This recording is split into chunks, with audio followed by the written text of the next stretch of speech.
A wonderful Sunday night to you here on Midnight Movie Talk. I am Eric Weber, live from Los Angeles on this Sunday. It is the Sunday evening box office discussion. Now, normally we go right into, top 5 films. This week, I want to start with a bigger topic, and it's very simply this. Is Thor Love and Thunder a failure? Right now, this is a film that is sitting at $662 million worldwide. Now, that's a really good number, right? Of course it is. This is not a bomb. We're not saying Thor Love and Thunder is a bomb. That would be an inane discussion to have. We're not going to do that. We're going to say that this is under where it should be. I will freely admit this to you guys. As you know, I was predicting this to be the movie of the summer. I mean, you're coming off of Doctor Strange 2, and you're looking at almost $1 billion worldwide. It's at 970 million worldwide. And this film is roughly $300 million behind Strange 2 right now. Thor will continue to push past 700, but it's not going to get to Batman's 770 million. It's not going to happen. So you have to ask the question, what happened to Thor Love and Thunder? And is it a failure? We're going to go to the comments very quickly tonight. So we're going to do it. Topic, comments. Let me lay out my thoughts on what happened. Okay, first of all, there's no question there's MCU fatigue right now. People are tired of the Marvel Cinematic Universe. That's just the facts, because the numbers here show me that. You're not minus 300 million on the next big entry in the Marvel Universe without there being some level of people being tired of Marvel. Okay, that is clearly one of the things. Another thing that a lot of people don't want to discuss, but is a reality. There is a segment of our population that's not happy with what Disney is doing with their films. We can say that we don't have a problem with it, but there are people who do.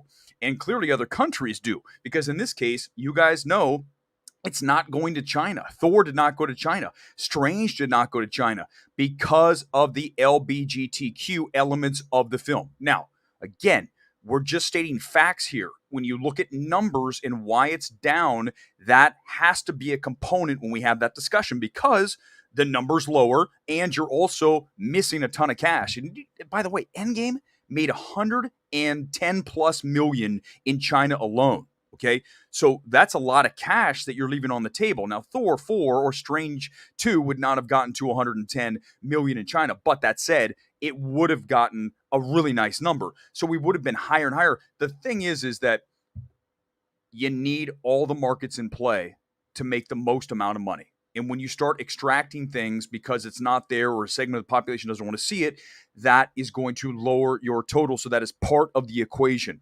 Now I want to get your thoughts about this. Those are the top two for me. Number one is fatigue, clearly. Number two is there's a segment of the population that is sitting these films out. We saw it happen with Lightyear. We're seeing it now with Thor. Are we going to continue to see it with Black Panther, or will that time really cure things, right? Time heals everything. We talked about that with the Ezra Miller situation. You just want him to go away so we forget about it. That's what Marvel needs, time. But we'll see, because that is a longer impact over all their films, is that if a percentage of the population has a problem with the elements of the film, then you're going to lose that market. So it's something they have to think about. Let's get to the comments, get right into it, and tell me what you think. Why is this, first of all, is it a failure? Okay, that's one. And two, why do you think that it is under Doctor Strange 2 and is underperforming? This is a number that is under Minions. Minions right now is at 710 million worldwide. Okay? And that is 30 days in theaters. Thor Love and Thunder is at 662 worldwide at 23. So it's got another week, Minions. I'll give you that, but it still is under Minions. Will Thor pass Minions? You guys always wonder, why are they making these Minions movies? That's why, because it's got 710 million worldwide right now. Granted, it's under the other ones, but still. Okay, here we go. Lonely Lizard, right to you. First comment tonight. Thanks for watching MMT on this Sunday. Thor Love and Thunder is a failure because people are tired of the jokey MCU formula, something people like seeing less of in Doctor Strange Multiverse of Madness. Now, you know that I'm going to ask you to admit this openly, Lonely Lizard. You're a huge homer for Doctor Strange 2. Nothing wrong with that. but don't let that cloud your judgment, okay? I don't think that the jokey, more comedic elements of Taika Waititi's Thor: Love and Thunder is why it is minus 300 million. We're going to get to a final number. Let's call it 720, minus 250 million under Strange. It's not just that. So I think that it certainly is something that a lot of people didn't like. I like. I thought it was a really fun film. Okay. But I will admit that people didn't feel the stakes were as heavy as maybe they expected them to be. But it's Taika directing. What do you expect, right? You knew that was going to happen. You saw it with Ragnarok. I think the one thing that you have to agree with on Thor: Love and Thunder is its runtime is perfect. It's 2 hours. It doesn't really have too much drag in it.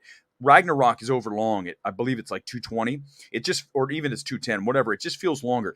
I think that Taika did a very nice job of editing this film so it flows very well. That's one thing I think you have to agree with on Thor: Love and Thunder. You might not like what he edited, but you got to admit the flow is good. The pacing's very strong. I talk Marvel 227. Hey, Eric, sorry I missed out last week. Hey, it's all good. You're on vacation. It's going to happen. I'll take a vacation at some point. I'm not sure why Nope isn't doing as well as expected. Hopefully, word of mouth. We'll talk about Nope in a minute for sure. So we'll do that. Let's see. Here we go. After Bullet Train. Okay, we'll come back to that. I'm going to come back to that Marvel. I thought for sure Marvel. I talk Marvel. I want to talk Marvel. Cell phone. Good evening to you. Multiverse of Madness was not as divisive. People say people liked it. I don't agree with that. Okay. I do not agree. I think that a lot of people did not love Doctor Strange 2. I will say that Thor: Love and Thunder, for whatever reason, is more divisive. And I just don't see it. I would think there'd be more people on the Doctor Strange 2 is overrated for sure. For those who say it's like the best Marvel film. Like, really? That's what we're going to do?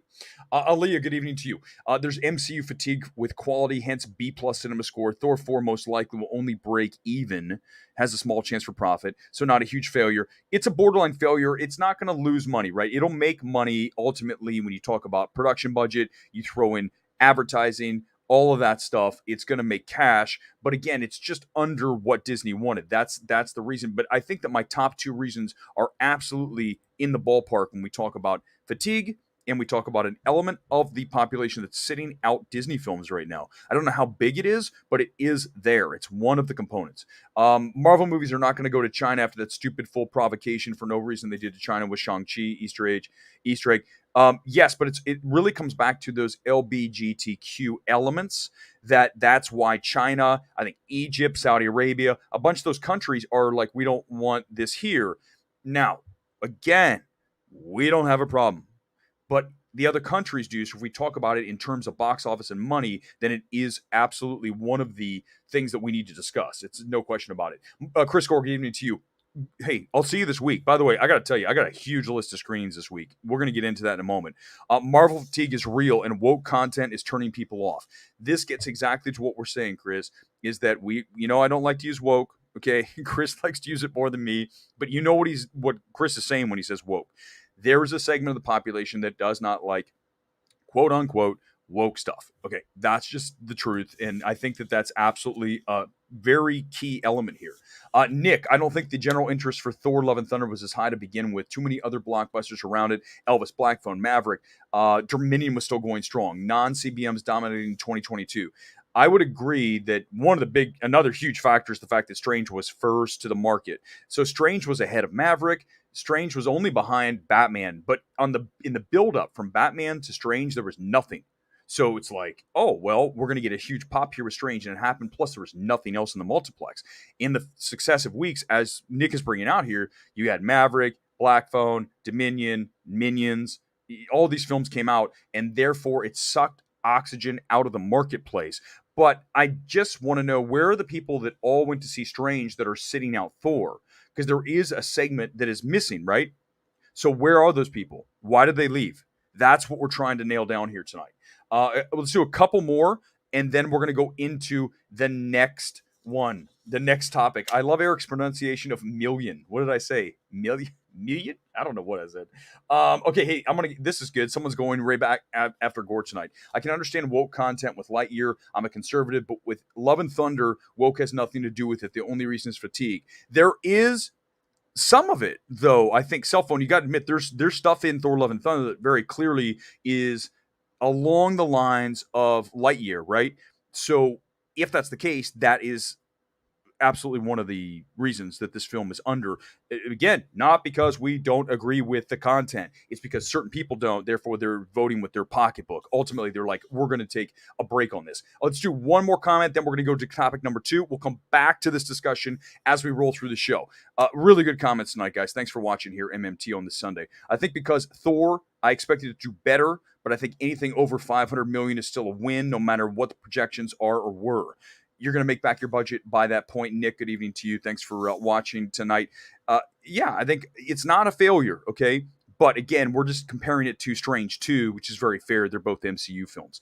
And I think there's so many reasons, and we've already enumerated many of those, but there's more. Hit me with those. Let's get to topic number 2, and we'll get back into it. DC League of Super Pets went under the bad guys, okay? 23 million debut for DC League of Super Pets. I had about 28 on this, okay? I did say that. Some people were saying 40. I said, no, high 20s is where we are. So this is even under that by, say, 5 million. And then you throw in the fact that it's under the bad guys, which was at almost 24 million. It's really close, but the bad guys doing better than DC League of Super Pets? Who would have thought that would happen? Because the movie is, as I told you guys when I came out of the theater on Thursday, it is completely missable. You have no reason to go see DC League of Super Pets unless you have a toddler sitting next to you who's going to be entertained / indoctrinated into the DC universe. I mean, that is what that film is. It is a straight up propaganda play for toddlers to get into DCEU and learn all of the Justice League so they can now know going forward all of the characters so they can go to the next DC movie. I'm telling you, it's one of the big reasons they made that film, and it's also a cash grab. Someone commented today when I said cash grab, every film's a cash grab. Well, of course, if you want to go super wide scoped on it, you can say that. But there are films that feel like they are only for intensive purposes of commercial play. That's it. There's no real effort to make something of artistic value. This film is just, it's Secret Life of Pets meets Superman's dog, okay? And Batman's dog. It's just not great stuff. But this is a real concern for Warner Brothers, who probably thought this thing would maybe hit 30 or higher. It's already at 23, way under. Tell me why that happened. We'll get into that in a moment. Also, Maverick, 1.3 billion worldwide, 650 million domestic, and the rest international. This is a phenomenon that brought everybody back to movie theaters that wasn't already there. Okay, it's bigger than Marvel, even though the numbers under. It's above Strange, but it's under, let's say, No Way Home. But here's why Maverick's more important, because ultimately it brought back the old audience, the old folk out there. As I age every day, trust me, I feel it. But as you get older, they don't go to the movies as much. And Maverick brought them back. And then it put them in the theater again for Elvis. And it put them in the theater maybe for Crawdads, which is now over 50 million, by the way, where the Crawdads sing. That audience, that segment, that demo was out because they were still the most COVID leery. So now they're back in because of Maverick, because we talked about this so often on MMT. The power of film and the power of going to the cinema is that these people went to go see Maverick, and let's say they were really scared of leaving the house and or didn't know if they feel safe in the theater. They go to see Maverick. First of all, they love the film because it delivers everything you want out of a film. That's why it's going to be a Best Picture contender. I promise you that. But it also reinforces and reminds them that you can go to a movie and still be alive on the other side. I know that sounds totally like drastic, but remember when we were doing that? Like, if you go to a theater, you're going to die. You're going to kill everybody if you go to a theater. Let's never do that again. Can we agree to never, ever in the history of planet Earth, however long that is remaining, by the way, let's never do that again. If you do this, you're going to kill grandma. I mean, good Lord, did that get just ridiculous, okay? Also, while we have people here on the Sunday night, you heard me preach. I'm going to do it again. Masks. Quickly, this is going to be very fast. Masks. Don't ever be a person who films someone not wearing a mask and think that you're the good guy. Do not do that, because you are not. You're the jerk. Let it go. All right, there it is. That's it. We're done. We're done with the COVID talk. Massive week of screenings. Here come the comments in a moment. Let me tell you what I'm seeing this week. It's crazy. I mean, this is like literally like 2 a day and then stacked in. Here we go. We have Bullet Train tomorrow along with Barbarian. I'm going to see both of those. Barbarian, we can't really discuss until closer to its September release, but I'm going to see it super early. Very excited. Also, Bodies times 3. Moon Age Daydream, the Bowie documentary. I get to see that this week. Also, Easter Sunday, which is Universal's, is it Coy? What's the name of the comedian? his film.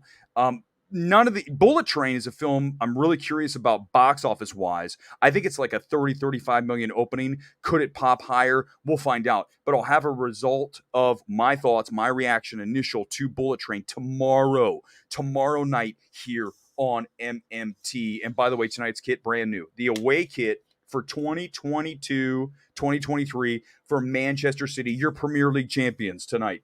It is open comment time. Let's get into it. You want to go back into Marvel? We can do it. You want to go into DC League of Super Pets? You want to go into whatever you want to talk about? This is your turn to comment away. Let's go to it. Let me roll back to the beginning and get the people that I missed off the top. Here we go. So let's go back to I Talk Marvel. Yeah, let's talk about Nope, because we didn't mention it. Nope dropped 58% in weekend number 2. Why is that significant? Because it's a bigger drop than Us. We're comparing it to the last Jordan Peele film, which, by the way, was way out in front of this film right now. Nope is behind, and it's also dropping harder. And it didn't have any competition this weekend. You had DC League of Super Pets. You had Vengeance, which I saw on Friday. Not a huge fan of the film, and I'll explain that in a moment, but let's just continue on Nope. Nope is not performing like Universal hoped. That's the truth. Again, we do not spin things here on MMT. The reality is this is under where it should be. It should be performing better in the middle of summer versus Us, which was in March. They're both R-rated films. And this is a more accessible film. It's about flying saucers. I understand that's not really what it's about, but hopefully you could gather from watching any trailer or ad that there was a flying saucer / UAP ingredient to Nope. So it's just not performing how they wanted. Here we go. After Bullet Train, the box office is pretty much dead until October, which is insane. What will the box office look like during that slow time? I sent this tweet out the other night. Let me pull it up. So here's what I said. I said, really, you're looking at Bullet Train and then everything small until we get to Halloween Kills and then to Black Adam. The entire month of August after Bullet Train, and then, of course, September, Barbarian is going to outperform, but Barbarian's not going to open at 30, 40, 50 million. It'll open at maybe a good number for Barbarian, maybe 15 million. I'll know a lot more tomorrow. I'm hearing really great stuff about Barbarian, okay? But it's really a wasteland of films. And no disrespect to the films. I had, I believe, the writer of Beast come into my thread and say, hey, Beast is going to be good. I don't doubt that Beast is solid. I love Idris Elba. But when you look at Beast as a box office play, it's an August film. And you guys know what August is. August is pretty much the wasteland of cinematic calendar because kids are going back to school, okay? Families are using their last vacation days. And people are just tired of going to the movies. They've been going all summer. That's why August is stacked with usually things that are largely forgettable. A few things pop out in August. The number one for me is you look at Guardians of the Galaxy. The first Guardians of the Galaxy came out in mid-August and then did that crazy multiple, had a wonderful word of mouth, obviously because I think it's one of the best MCU films. That doesn't happen often. Usually August is a bunch of stuff that people forget. That's why Beast is in there. Even if it's good, it's not going to do well box office wise, right? 10 million maybe on the opening, 15 if you're really lucky, but it's not going to hit something like 20, 25, 30. I mean, Black Phone got to 25. You're telling me Beast is going to get to 25? No chance. And then you have a bunch of other films like even Easter Sunday, which opens against Bullet Train this week. What is that, a $10 million film? Maybe. If you're lucky, it gets above that. But again, these are not huge films. These aren't 50, 100, 150. These are not these big, gigantic openings that the theaters really need. You might have some product, but you don't have a big, massive tentpole of a film until you get to Halloween Kills and you get to Black Adam. The good news for theaters in October is that Halloween Kills this time around is not going to be on Peacock. Remember last one, Halloween Kills was available on Peacock, and it still did a really nice opening. Like I think it was 40, whatever. Was it 40 million? It was under the Halloween, but of course it was because the Halloween remake in 2018, because it was on Peacock. So this will only be theatrical, which is great. Let's also have our fingers crossed, right? That we don't get all this nonsense of shutting things down again, locking down, saying it's not safe to go to the theaters. I hope it doesn't ever happen again. I can't tell you it's not, though. I just feel like it's not over. As much as we want it to be over, and I think you and I both agree, we want it to be over. Okay, we played along for 2 years, and it's time to end the game. Okay, whatever you want to call it, it's time to stop. It's like it's past its expiration date, and I'm not alone on feeling like this. I bet you feel like this. I don't care how COVID crazy you were. You're ready to move on. I hope you have. I mean, I moved on such a long time ago that it's just weird to even talk about at this point. But I understand there are still people out there. Let's just hope it doesn't ramp back up. Gingy, good evening to you. Welcome back, by the way. Did you enjoy being a Cinema Score reviewer? We'll be able to do it again. Thank you for seeing my tweet on Friday night. This is a Cinema Score ballot. So I so I went to see Vengeance on Friday, and I get to the theater a Friday like 5 o'clock showing, Burbank 16, and there's a young woman out there with a bunch of like things in her backpack, and she's like handing this thing, and I go, oh my god, oh my god, oh my god, oh my god, oh my god, are you from Cinema Score? She goes, yes, and she was gonna give me her spiel about how to do it, and I go, no, no, no, I'm good, I'm good. I took it, and I was just so thrilled to have it. So let's just go over it real quick. This is your ballot. You watch the film, and then I'm not going to fold it down because I'm probably going to frame this. You fold down your grade, okay, and then what they do is when they flip it over, they can read what you folded down, and they can quickly mark each ballot. So in this case, I saw Vengeance. Vengeance is a C for me, and here's why. BJ Novak is he has a good future ahead as a director. I think he shows a lot of promise.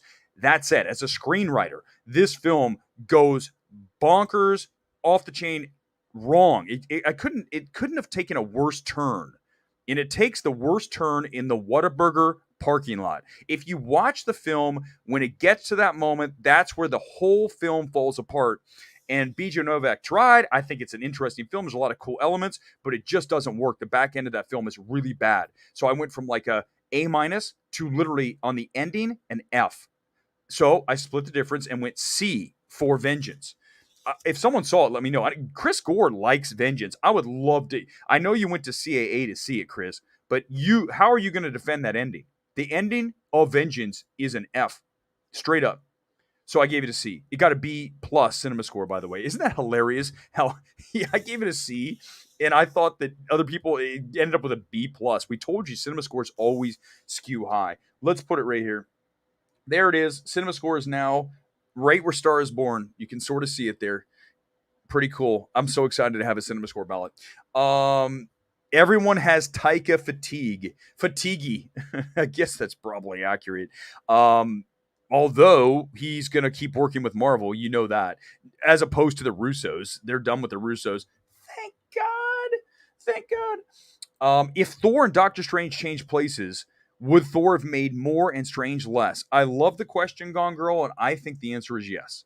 Because people were starved for the next Marvel film. So forget about how they fit into the universe, and this one has to go chronologically in front of the other. Just forget stories, just flip Thor, and then put Strange. I bet you that Thor makes more than Strange, and Strange makes, obviously, less. I would say it's right about Thor. So Thor, I'd say, makes a little bit more, and Strange makes what Thor made. Do you guys think that's fair? I think that's absolutely true. Let me know about that. It's a great. I love the what ifs. That's a good one. Alex, Thor 4 is underperforming compared to the predecessor, but the domestic audience is still there. International's lacking. International is, in fact, right now, Thor is 70 million ish behind Doctor Strange at the exact same point in the cycle, 23 days in. So 70 million, it's a lot of money, but it's not like it's 150 off. But still, 70 is a big number for domestic because, domestic film hitting 300 million is good, which Thor just did. 400 million is better. Top Gun at 650 is insane. I don't know when the next time we're going to see that. I mean, that's I thought about that. Like, when's the next time we're going to get a film like Top Gun Maverick? I don't know if we will anytime at the end, even this year. I don't even know if it's going to be next year. It was a rare phenomenon. This is just, it's not something that happens often. It's like a parasite when it comes to films. You don't get that great of a film very often. That's why I very sparingly used the word masterpiece, because masterpiece doesn't happen every year. It doesn't happen maybe every 2 years. You might get one every 3. You might be lucky to get one every year. 2 in 1 year is going to be very hard to do. In fact, last year, I don't think we had one. But I go back to Parasite was for sure, And then for me, you have to roll back to like Social Network was. There's some in there that I think are very close, but there's not a lot. Look, we're talking about one every 5, 8, 10 years. We're not talking about a masterpiece. No, no, no, no, no. It just doesn't happen. And then if you do say it's masterpiece all the time, guess what? You have lost the value of the word masterpiece, which is not good. You want to keep at least something for that upper tier of films, and that's masterpiece, because that means it's perfect. There's nothing you would change about the film. Nick, I think Disney fatigue is real. That's why I'm not certain Avatar 2 will be a for sure hit. Pushback will be had. It's Disney fatigue, but to be very specific about this, Nick, it is a pushback against some of the politics in the Disney films. Don't have a problem with it.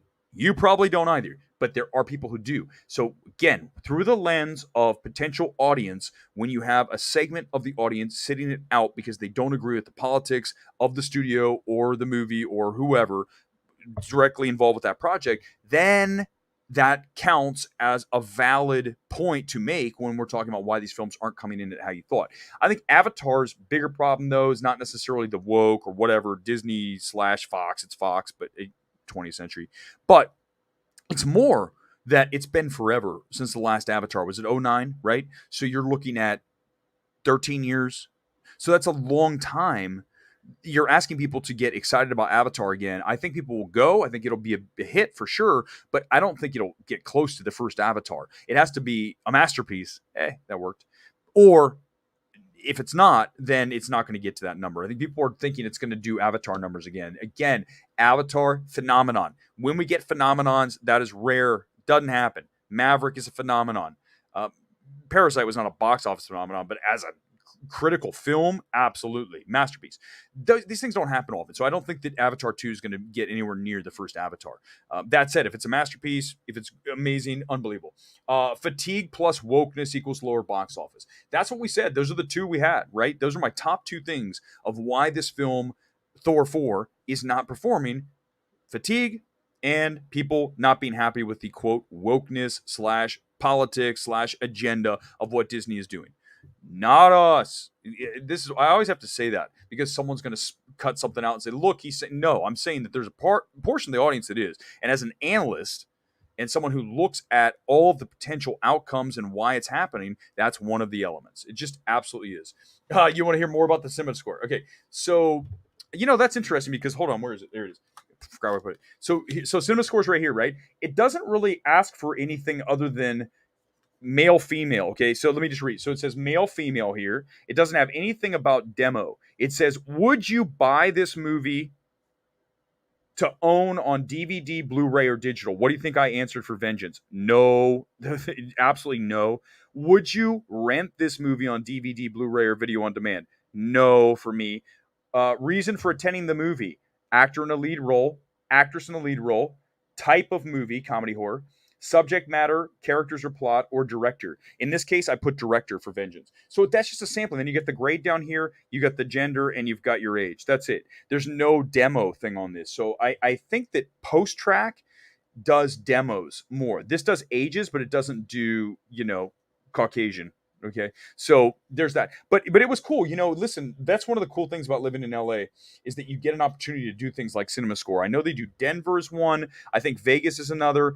I don't know about Phoenix, but I know LA is a biggie for Cinema Score because you have so many people here who go to see films like Vengeance, which opened at like 1.5 million. But in LA, it does way better because we have the cinephiles out here. I say it all the time. We're skewed with entertainment folk who love films, love the entertainment business, possibly likely work within the construct of the entertainment business. Therefore, they go to see a lot of films. And when Cinema Score is like, perfect, we've got, a really good gauge of how this film's going to do. The only thing I think when you do a Cinema Score and you go talk to a bunch of people in LA, you're talking about cinephiles. You're not talking so much about the average person, because especially Burbank is full of people that are hardcore film people. It's one of the rare places other than New York City that you get everyone is a movie nerd. In fact, when you go to a movie screening in Burbank, there's a chance that Christopher Nolan will be there. He goes to Burbank 16. He goes there.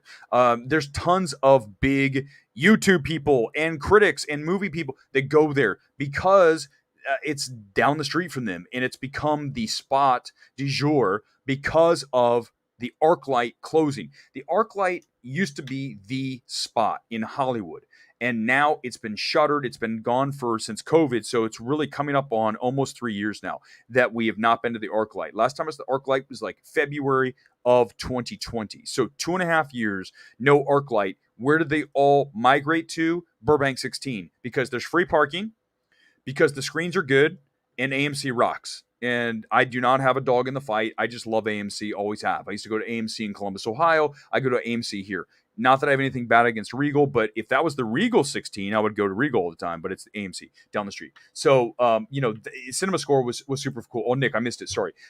This is the year of Cinema Score word of mouth, truly making or breaking films from the get go. Anything lower than an A minus, we're starting to see the impact reaching the average person. Nick, you know what? I don't know if it's the year. It's the year that we told you that Cinema Score matters, because I feel like we really have. And I'm a huge, you guys know, I try to get that stuff out there as soon as possible on Friday. What was the grade? And I always tell you guys, anything under A minus is not good. Therefore, when you look at something like Vengeance, which got a B plus Cinema Score, even though I gave it a C, B plus is not great. It's not a traditional grading scale. Anything that slides under A minus. So if you get Maverick at A plus, by the way, I told you when I came out of Maverick 2 weeks before it opened, it's going to get an A plus. It did. Vengeance, I thought would actually be like a BB minus, because the ending of the film does not work with the rest of the film. It's the main character, BJ Novak's character, does something totally incongruent with who he is as a person. And once it happened, I go, is this a dream sequence? I want you guys to watch Vengeance so bad so we can talk about it. Okay, here we go. Of just how bad this goddamn Thor. I love the fact that there's no bias in this whatsoever in this person. But thank you for watching tonight, by the way. It's a failure because this movie is trash. It's a big joke. A lot of people feel like that. I mean, they do. I'm not gonna lie to you. They just do. I love that though. That is the best YouTube name ever. I canceled DCEU Super Pets viewing because I had flashbacks of a movie I'd seen in the mid-movie. Why did I book this? You should. Don't see the movie. There's no reason to see it. JT, I was surprised DC League of Super Pets opened under the bad guys. I mean, I knew it wasn't going to be great, but yeah, it is. When you look at it through that lens, it's bad. It's not a good opening. You're going to see Bullet Train on Tuesday. I'll see it tomorrow. We'll talk about tomorrow. By the way, tomorrow night when we talk about Bullet Train, you guys know no spoilers. We don't do spoilers here. Why? Why would I do that? So we'll just talk about the film. Does it work? Does it not work? What are the best parts, as broadly as we can talk about them. So that's what will happen tomorrow night. We'll have that along with Barbarian. But again, I can't really say much about Barbarian. But if it's awesome, I'm going to have to say something. So tomorrow night, we'll be talking about both those films. By the way, tomorrow will be about, I'd say 9:30 by the time I get out of Bullet Train and it's on the west side. I got to get from west side all the way back to the valley. So I would say closer to 9:30 tomorrow. So the 12:30 movie talk. Did competition in the multiplex affect Super Pets? There is other stuff out there. Minions is still kicking around. I just think there was no real compelling reason to go see this film, and especially when you watch it, and I can confirm that. Why do you want to see it? There's just nothing. It's a movie for kids, young kids. It's not a movie for adults at all. You can watch it, and you can but you're not going to say, I'm glad I went to go see DC League of Super Pets. It's a film for toddlers, again, to indoctrinate them into the DCEU. That's why the film exists. When you watch it, you know it. And there's nothing wrong with that. They wanted to make a commercial play out of it and sell some plush toys, right? Go to the Warner's gift shop I can ride my bike over to, walk in. There'll probably be a whole stack of DC League of Super Pets, dogs, turtles, squirrels. And the thing is all of those will be on the clearance rack at the DC Warner Brothers studio store very soon, because they're going to have all these plush dogs and squirrels and turtles and pigs. And they'll be like, what was that? It's going to end up being something down the road where you have like the plush pig from DC League of Super Pets. You're like, what the hell is that? And why does it have a Wonder Woman tiara on? That's the legacy of DC League of Super Pets. And by the way, Dwayne Johnson does an admirable job of doing the voicing in DC League of Super Pets. But I mean, even for him, it's got to be like, give me my paycheck. I think Chris Rock, was it Chris Rock that has the quote saying that it is the best and easiest paycheck in all of Hollywood, voicing an animated film. You get paid, as you know, with Shrek for Rock. You get paid, or Eddie Murphy for that. But Rock also did a whole bunch of stuff. You get paid a ton to walk in and just rip through the cards. Remember the Simpsons episode where Krusty the Clown is going through his sayings for his pull toy, right? Where you yank the chain and it says this thing. He goes through the cards really fast and he's like, zip, he's out of there. And he gets in his limo and takes off. And the engineer's like, okay, Krusty, we're ready. He's already gone. It's easy money for Hollywood. So why wouldn't you sign up? So congratulations, Rock, for making your easy money. But there will not be a DC League of Super Pets 2. This is a $90 million film that opened at 23 and is going to be dead here in a few weeks because kids go back to school this week in some parts of the country. Can you believe it? We didn't go back to school till the end of August in Ohio. Some of these kids are going back to school like this week. It's like, what? In early August? It's crazy. I would think you go back closer to Labor Day like we did in Ohio. But these kids are going back. So what happens? They go back to school and DC League of Super Pets goes belly up because who's going to see it? Adults aren't going to see it. And kids don't really want to see it because it's only a $23 million film. So goodbye, DC League of Super Pets. That was a big no-no. Whoever greenlit that, honestly, probably doesn't have a job tomorrow. They're probably going to get an email tonight or tomorrow before they go to work. Jim, we really love that idea for DC League of Super Pets, but unfortunately things didn't work out how we expected. Therefore, you are no longer an employee of Warner Brothers. That's how that topic went. That's how that email will read in the nicest way possible. Eric, 2 movies I can think of off the top is Underwater and Sorry to Bother You. In the middle of the movie, I realized why you did not bother booking this. Are you saying, okay, Underwater and Sorry to Bother You, are you saying like in the middle of the movie you turned on them? That's a good topic. Have you ever watched a film? And let's do this. We still have about 25 minutes. We have 1 hour. That's all we do. Have you ever watched a film where all of a sudden you turn on the film and something you thought you were going to like, you really turned hard on? Okay. For me, I was reminded of this very phenomenon on Friday night watching Vengeance. I liked it. They get to the Whataburger, they get to the parking lot, and I'm like, oh no, we're not doing this. And then it gets worse. I turned against Vengeance. Another film I turned on was Looper. I turned on it. I love the beginning, turned on it, but then, this is the weird thing about Looper. I turned back on it and loved the ending. I loved the ending of Looper so much that I went from up, down, up, which doesn't happen often. Usually it's up, down, or down, up. Rarely down, up, by the way. Usually if a film starts off low, it's going to finish low. It's so rare that you have something that pulls it up, okay? But Vengeance is one of those. Tell me a film that you watched and halfway through you said, not happening. We'll get to those comments in just a second. Let's get to a few more before we get to those. I'll let you post those.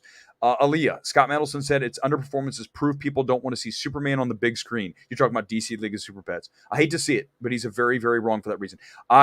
Listen, guys, I love and respect Scott Mendelson. We hang out. We've had beers together. We go to Yard House here in Burbank, and we meet up, and we go watch movies. I love the guy. He's wonderful. There are times where he's wrong, just like there's times when I'm going to be wrong. It's very rare. I mean, it's crazy rare, okay? So, but in this case, I saw that, and I was like, but you see how you handle it? I said, I think it's more this. If there's ever someone you don't agree with, don't come in with, you're an idiot, okay? Just come in and say, Scott, I'm not sure that's the reason, because I don't think that's the reason. The reason that DC League of Super Pets underperformed is not because people don't want to see Superman. I think that's taking something and stretching it like way beyond where it should be. That's Stretch Armstrong stuff. Like, what? But I still respect him. And I will listen to him because he's very smart about box office. In this case, I don't think he's right. In this case, I think DC League of Super Pets is a film that people saw through. They watched the trailer, saw the fart jokes, and like, why am I going to watch this movie? This is not a movie for me. It doesn't look smart. It's not a smart animated film. I heard someone say, like the Lego movie. They compare DC League of Super Pets to Lego movie because they're both WAG movies, Warner Animation Group.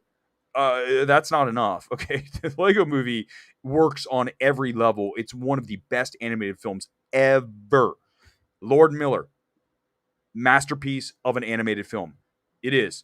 And then you're going to compare it to DC League of Super Pets, which is like a forgettable, cut rate animated film almost. The what you see in that film reminds me of, what was the name? There was all these like cut rate animated films in like the 2011, 12, 13, 14 that were just like totally forgettable. Freebirds. Okay, there's a movie called Freebirds. You guys probably don't even remember it. I think they even made a Freebirds too. It's just not great, but it served an audience and made enough money to make a Freebirds 2. This is very much like a Freebirds. This is not a Lego movie. Okay, so DC League of Super Pets is not about Superman. I'm sorry, Mendelsohn, I love you. You know that. Nick, if TGM breaks Infinity War and BP for sixth and fifth place, Best Picture nomination is a lock already. No way, it's going to get it no matter what. You're saying it's going to keep going up. Okay, it's at 650. It'll keep climbing and take out Black Panther and Infinity War. Yes, yes, yes. But it doesn't matter at this point. At this point, even though I know your point and I totally agree with you, but it's already a lock. It doesn't matter how much higher it climbs. This is a film that is at 1.3 billion worldwide, has literally perfect grades from almost everyone, both critics and audience. There's no way this isn't an awards film. In fact, I think Paramount knows it so much so that they took Killers of the Flower Moon, which is a film that they were going to push for Oscar this year along with Apple. They were going to give it a theatrical run. I think one of the reasons Killers of the Flower Moon, it sounds like, I've got to confirm it myself, but it sounds like they're thinking about moving it out of there, because I'll bet you Paramount's like, we gotta push Maverick, and we also got to push Babylon. We're not going to move Babylon. So therefore, maybe it's best if we take Killers of the Flower Moon, shove it into 2023, and make it Oscars 2024. Because truth be told, Paramount cannot handle 3 awards films at one time. Okay, it's going to be hard enough for them to do just one with Babylon. They have to FYC that, which means for your consideration. You guys know I run awardsace.com. I know a lot about the award space. You have to spend a ton of time FYCing that film, and then you throw in Maverick, who I bet you they never even thought. They never even dreamed, Paramount, that you'd be looking at an Oscars film with Maverick. I don't think any of us did. We thought it was just going to be a sequel that was fun enough and just whatever. And then you watch the film and you go, okay, all right, we're at another level here. And the box office tells us that. Everyone's word of mouth tells us that. This is an awards film, and now Paramount has to shape an awards campaign for both Maverick and Babylon. They didn't want to have to shape another awards campaign with Apple with Killers of the Flower Moon. That's my thinking of what's going on there. I think that's pretty good thinking. By the way, thank you guys for watching, but give me a like right there. Okay, because that, I know when I nailed it. That is bang on, and not a lot of people can nail it like that. You have to know this stuff inside and out, and I think that is very good analysis. Please hit a like and spread the love of the channel. I love you guys, and I can't wait to continue this thing as we got less than 20 minutes. Lonely Lizard, I feel bad for The Rock. It's been bad for him after being booed at Comic-Con for not committing to Henry Cavill coming back Superman, compared to Nick Cage maybe returning for National Treasure Disney Plus series. Did he get booed? I totally missed that. I think The Rock is a great guy. Obviously, I think he's a good person and he has good intentions. I think, listen, at this point, let's talk about Cavill for a minute. Everyone's talking about Cavill and this and that. I've told you guys, go back. I told you guys when we first started this channel, when there was talk about Cavill, what have I always said about Henry Cavill? You guys are acting like Henry Cavill wants to come back and be Superman. What if he doesn't? Because I'm betting he doesn't really want to. Because ultimately, he doesn't want to be known as the Man of Steel for the rest of his career. He's already trying to break out of it. He was in Mission Impossible. He needs more things. He had that, what was the one with Armie Hammer? What the show? He tried there. That didn't work. Henry Cavill, if he's smart, wants to get away from Superman. And now, listen, I know you want to see him as Superman, but I'm saying if I'm Henry Cavill and I want to be an actor that has a career with longevity, I don't want to just make Superman films, even though they pay the bills. So I'm telling you, there's a big component of why Henry Cavill's not committing or why he's not coming down to this. I'm not saying it's not going to happen, but do you really think that that's not part of it? The fact that Henry Cavill's like, I don't want to be Daniel Craig as James Bond for, what was that, 15 years? Something like that. These actors want to do other things. They don't just want to be Superman, don't want to just be James Bond. So don't discount the fact that Henry Cavill is reluctant to come back. And at some point, if he's smart and he's kind of reluctant, he doesn't really necessarily have to do it. What would you do in that situation? Let me tell you what I would do if I was Henry Cavill and they wanted me to be Superman, and he knows the fans do, what would you do? You would continually and continuously tell Warner Brothers, no, I'm not interested. What does that do? Drive the price up. Because eventually, if they really want Cavill and they think they have to have him to be Superman, then you have to pay him whatever he wants. And at this point, let's say he was at 15 million. Let's say it's 20, whatever the number is.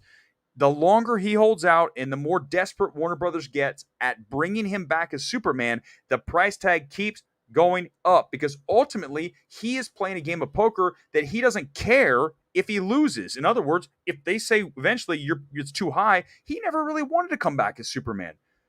Could that not be an option? Absolutely, it could. I'd love to talk to his agent. Let's get his agent on here. They would never admit to that. But you don't think that's part of it? Of course it is. It is a business. This is a business, and he wants to be seen as something other than Superman.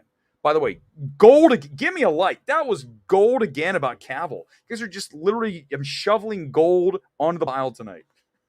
Don't say it. Shoveling something else. Shoveling gold. JT, you think the Top Gun Maverick making other movies open low expectations? There is a theory out there that says Top Gun Maverick showed audiences what a good old school Hollywood film was, with very little, if any, quote, woke aspect to it. Therefore, if that's the case, if it reopened the eyes of the average moviegoer to films that do not have an agenda, and I think it's fair as an objective, Libra, neutral, so it makes me good at this, is that I don't have a dog in the fight. God, I hate that cliche, but you guys know what I'm saying. Is that ultimately people thought this film is not political.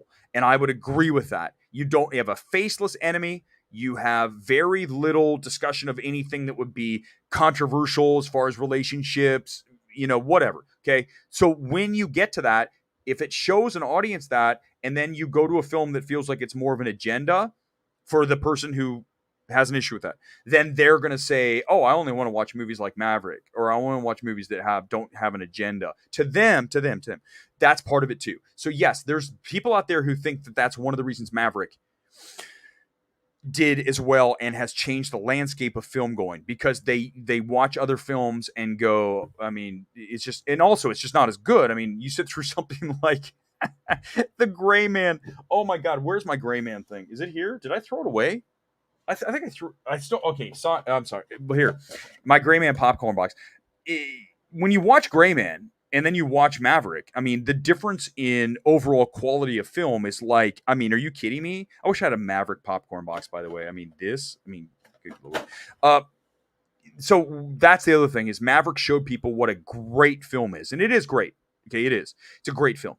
And then when you watch these other things like Gray Man, or name a film, I don't care what you say, Thor, Love and Thunder, some of you, then that's a problem. So when you expect greatness and you get meh or not as great or whatever you want to put it on the scale, then that's a problem, because they now have a different idea of what the next level film is. And not every film is going to be Maverick as far as what it delivers. I mean, I don't expect any of the films this week. Again, I'm going to go see, let's pull them up again one more time. Here are the movies I'm seeing this week. And it's a lot of stuff. Bullet Train, Bodies, Barbarian, Moon Age Daydream, and Easter Sunday. Also, I've got I want to say it's the new anime film. I'm going to see that Saturday. So that's like 7 movies I'm seeing this week.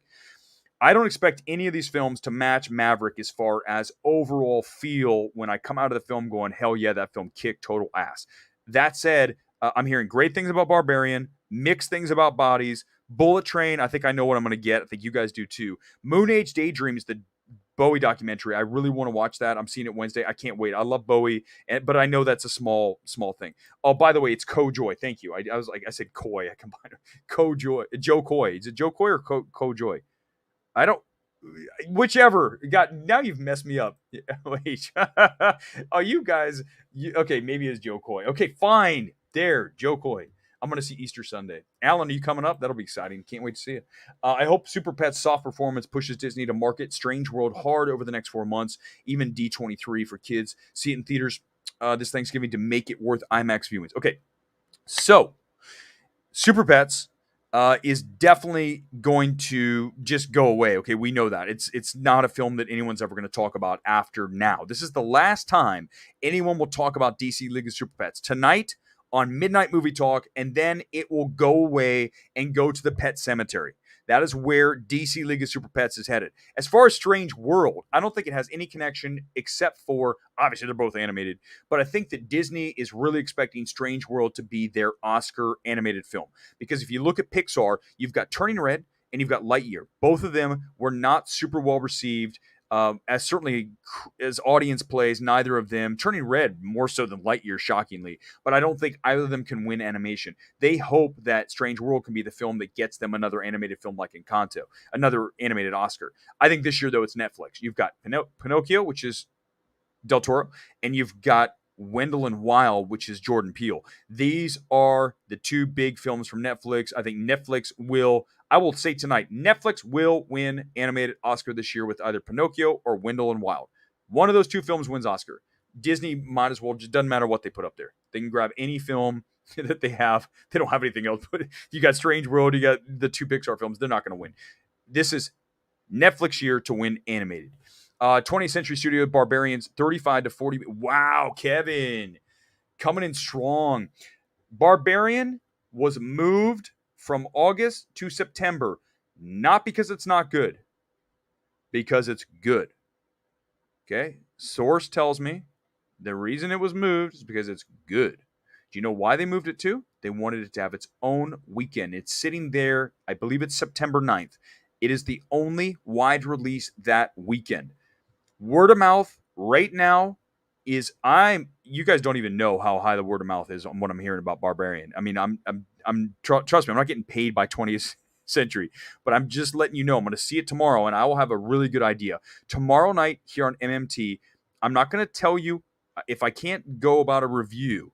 I will tell you if I think this number from Kevin, 35 to 40 million box office debut, is a possibility. Kevin, bring that comment again tomorrow here after I've seen Barbarian, and I will tell you if that's right. But I love the fact that you are so bullish on the film. Are you kidding me? I love it.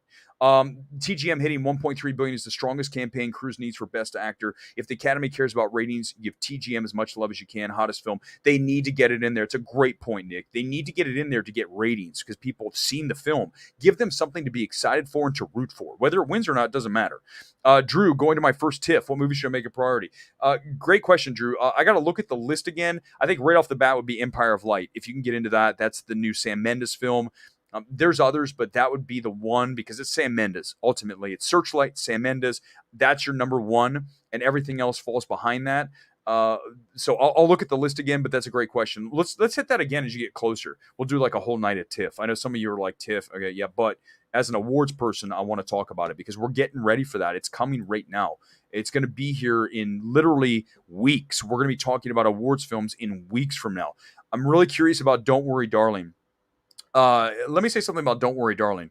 Someone, and I want to strangle this person, said they think they figured out what Don't Worry, Darling's about, and I never thought about it because I didn't want to. And once they told me the premise, I go, oh shit, that's exactly what the movie is. I go, don't. Why did you just do that to me? I'm not going to tell. Please don't say it on here. I'm telling you, the person who said this is what Don't Worry, Darling is, I go, oh my God, you're 100% right. I know that person's right, and it ruined the film. It just ruined the film. I already know it. I could beat Alan Ng at spelling bee. Yeah, good. You did get it right. Alan missed it. Joe Coy.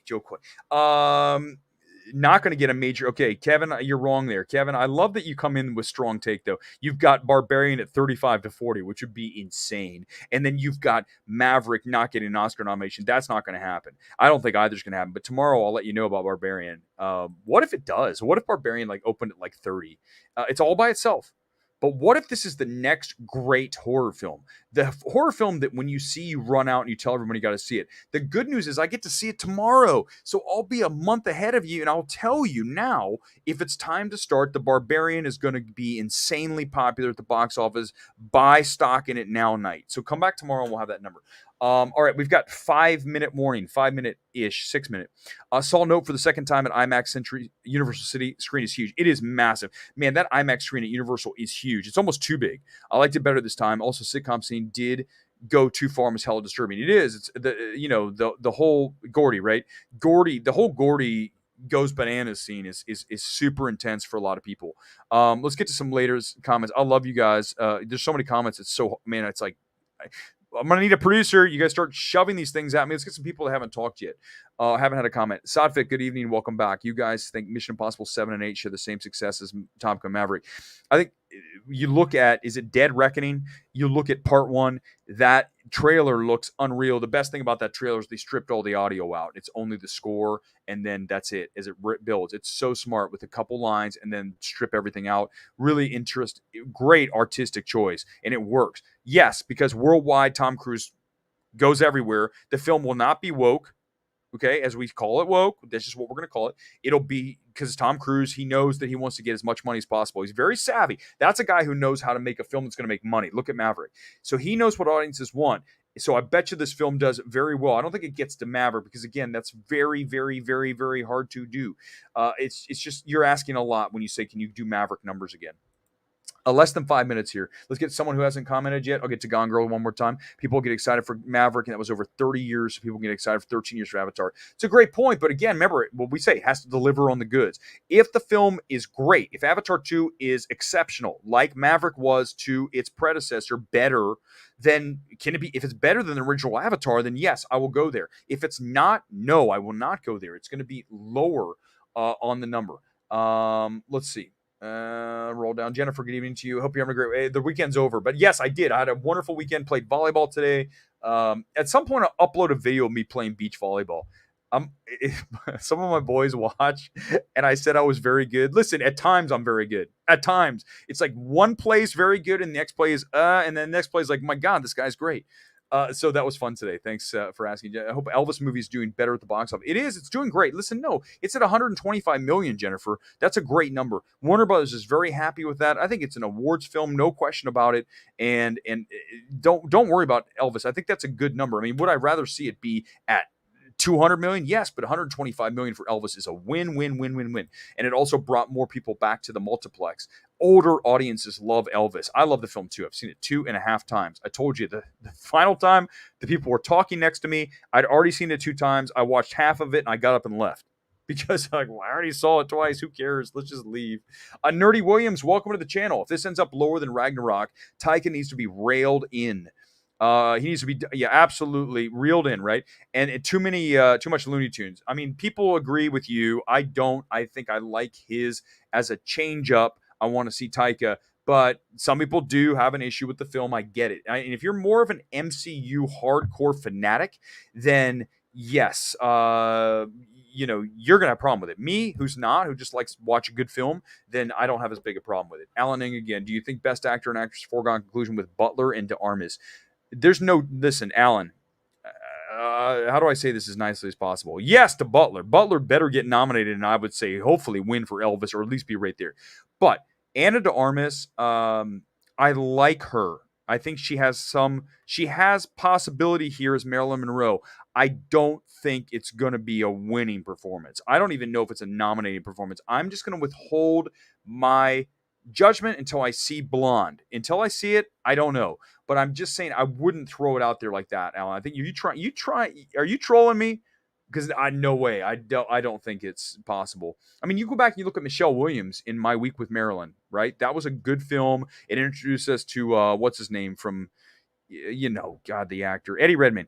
Eddie Redmayne was in there with Michelle Williams. She played Monroe. She was very good as Marilyn Monroe.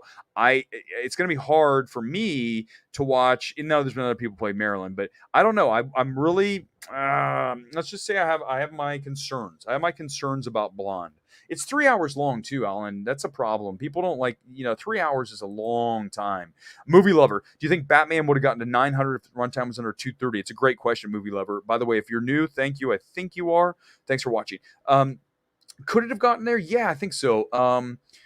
It's more about China and Russia, right?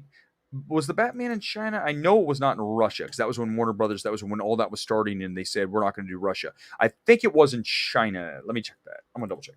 I'm pretty sure it was. At this point, you kind of forget what was in China and what was not. Okay, here it is. The Batman China.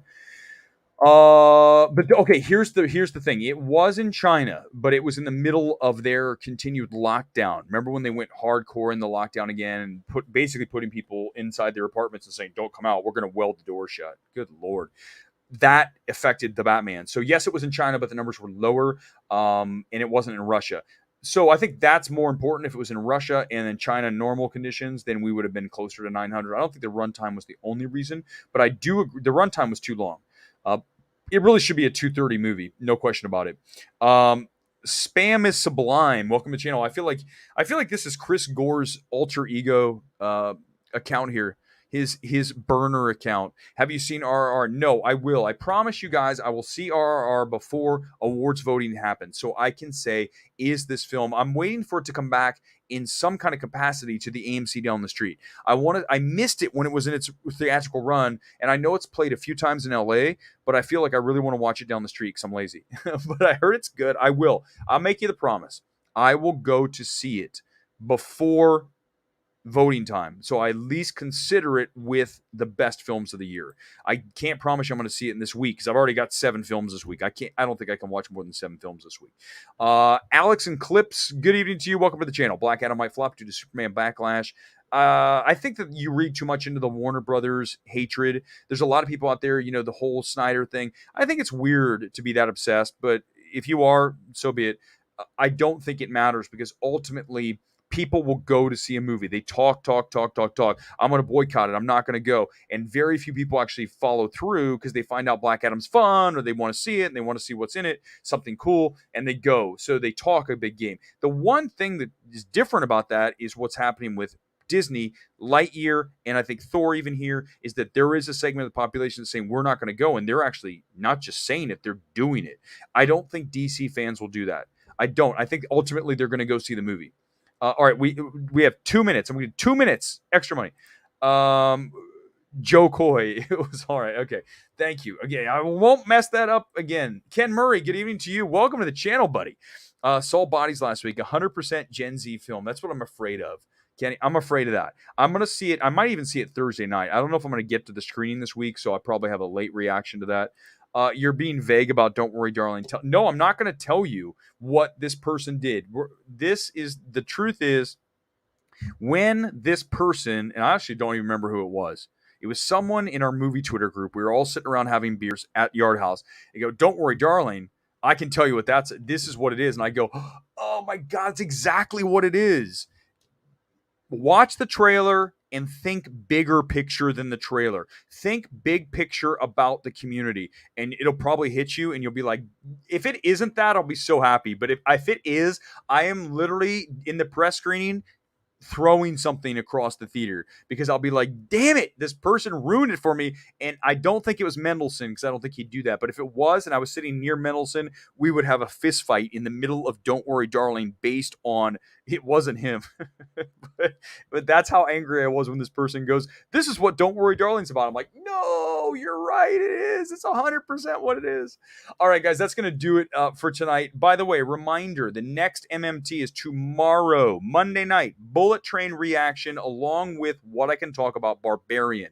Is Kevin's comment 35 to 40 million for Barbarian, which sounds insane. Will I agree with that tomorrow night after I've seen Barbarian? Find out in about 24 hours or so. I'll see you back here. Thanks for watching here on the Sunday. MMT is